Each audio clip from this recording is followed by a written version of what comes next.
Assalamualaikum warahmatullahi wabarakatuh. Di sini saya Ahmad Dimyati akan menjelaskan materi sejarah kebudayaan Islam kelas aliyah tentang masa kelemahan sampai runtuhnya Bani Umayyah I di Damaskus.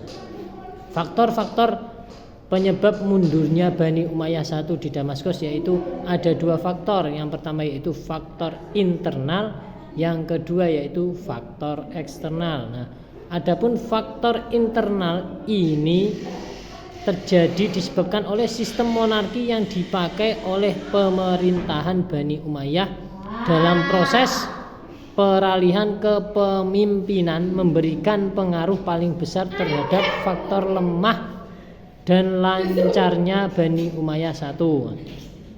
Yang pertama yaitu putra mahkota yang diangkat menjadi khalifah ini masih terlalu kecil, jadi masih kurang adanya pengalaman dan juga pemikiran yang kurang matang, yaitu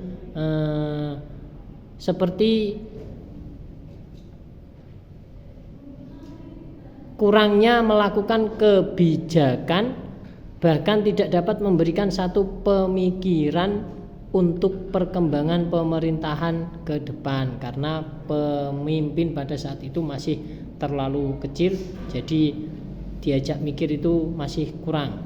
Yang kedua yaitu faktor eksternal. Faktor eksternal ini munculnya kekuatan Bani Abbasiyah yang ditandai oleh ahli sejarah sebagai persaingan politik terhadap Bani Umayyah I, yang pada saat itu telah menurun hampir di semua wilayah kekuasaannya. Nah, faktor eksternal ini dipicu oleh faktor kekuatan Bani Umayyah I yang di Damaskus ini terjadi karena lemahnya kekuasaan pada saat itu, seperti kerajaan Nasrani di Eropa dan kekuasaan Persia serta Bizantium di wilayah timur menjadi kekuatan-kekuatan di luar Abbasiyah yang menantang kekuasaan Bani Umayyah I.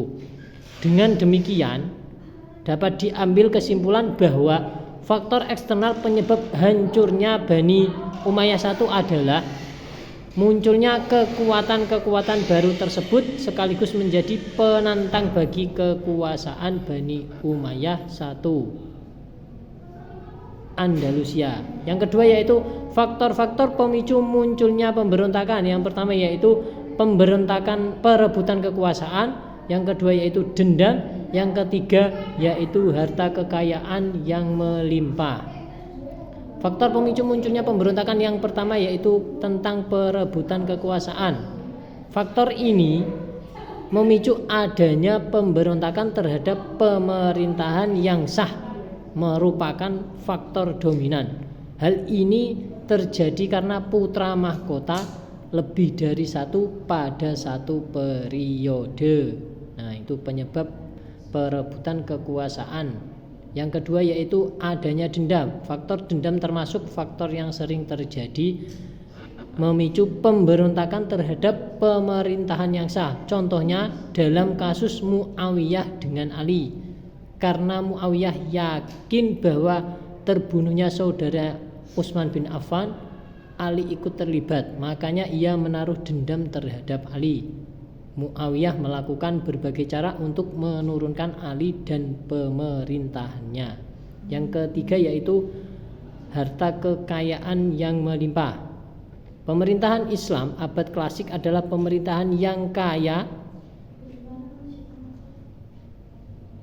dengan harta. Hal ini disebabkan karena umat Islam pada masa itu setelah memenangkan perang sehingga pemerintahan yang kalah harus bayar. Oke, mungkin cukup itu yang dapat saya sampaikan mengenai masa kelemahan sampai runtuhnya Bani Umayyah I di Damaskus. Kurang lebihnya mohon maaf. Wassalamualaikum warahmatullahi wabarakatuh.